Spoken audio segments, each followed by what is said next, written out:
Remember this, the Niken, Yamaha's weird and wonderful folly into the world of leaning three-wheelers. It first came out as a basic Niken a few years ago, then they adapted that to become the Niken GT, a more sports touring version. Well, they've come back with another new one this year. It's a brand new 2023 Niken GT. It's had a hefty makeover and it's actually better than ever. Maybe it's about time for us to start taking it seriously.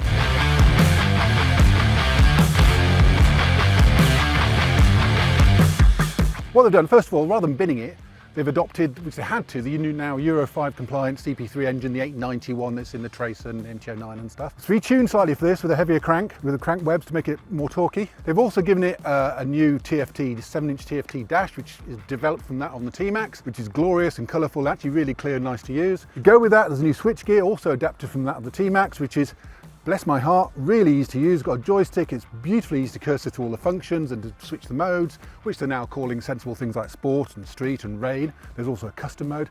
It's even got an adjustable screen, but oddly it's adjustable only with your right hand, so they try to encourage you not to do it on the move. Otherwise, 2 boxes at the back. If there is a third as an optional extra. They don't encourage you to use all 3 for homologations reasons, so either 2 boxes or the top box. And that's about it really.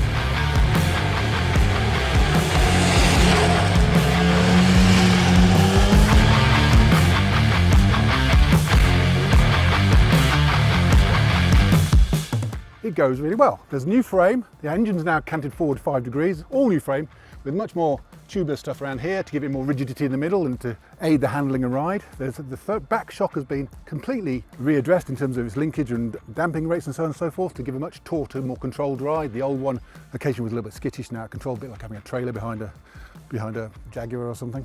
And best of all, it all actually works. Steering is the same blissful thing where you feel you've got grip till the end of time. The engine is enough, it's a little bit better than before, a little bit torquey than before. The modes are a bonus, the screen's a bonus, the dash and switch here is a massive bonus.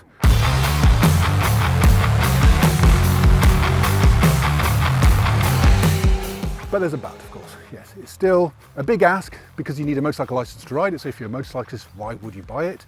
There are exceptions I can see why people might. It's also just over 16 grand, which is more than the latest Tracer 9 GT, which is all singing, all dancing, has active suspension, assisted braking, and so on and so forth.